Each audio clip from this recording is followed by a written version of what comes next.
Today we have Michael Crowder, who is the Public Information Officer for Best Health EMS Systems. Just want to ask you a few questions about your role at the agency. Absolutely. So, how would you describe your role as a Public Information Officer? Well, my role as a public information officer is someone who gathers information regarding incidents that occur within our agency. I'll write press releases and I will distribute those out to local news outlets. I'll also organize and hold press conferences when they're needed, and also distribute pertinent information out to other agencies as certain situations may occur. Okay. So why is the PIO role helpful for EMS agencies?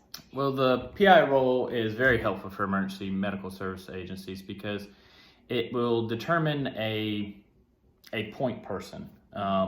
And that point person will be the one who's solely going to share information between EMS agencies as well as the news outlets. This reduces the risk for any untrue or possible inaccurate information getting out if you keep it to that small group or this one individual. Okay. How would you describe your policy for handling media requests? So it's pretty simple. I would gather information from all parties that were involved in the incident.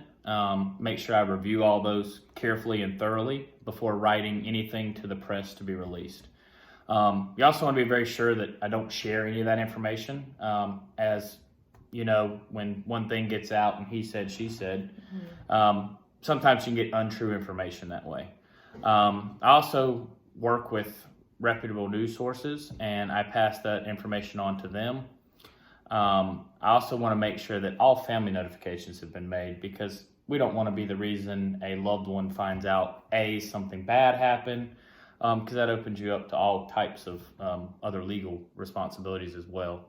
And I always want to include contact information in case anyone has any further questions or clarifications. Okay. What type of information and details can you share with the community? So we abide by HIPAA standards. We don't want to release any pertinent information that could identify a patient or anything like that.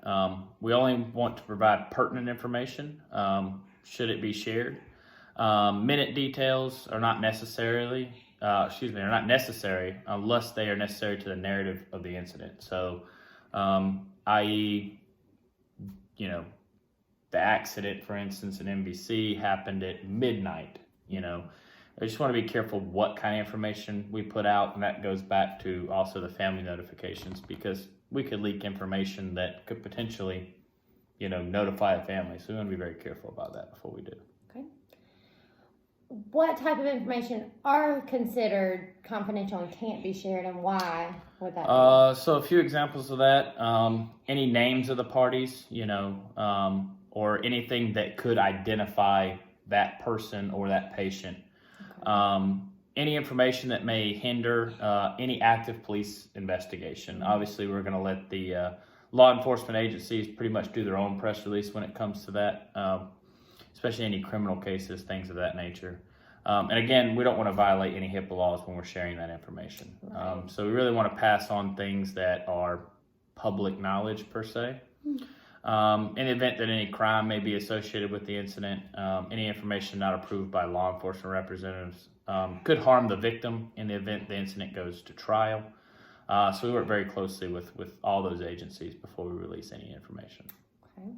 What recommendations do you have for journalists working with PIOs? They need to ask not open-ended questions. They need to be direct to the point. What information do they want?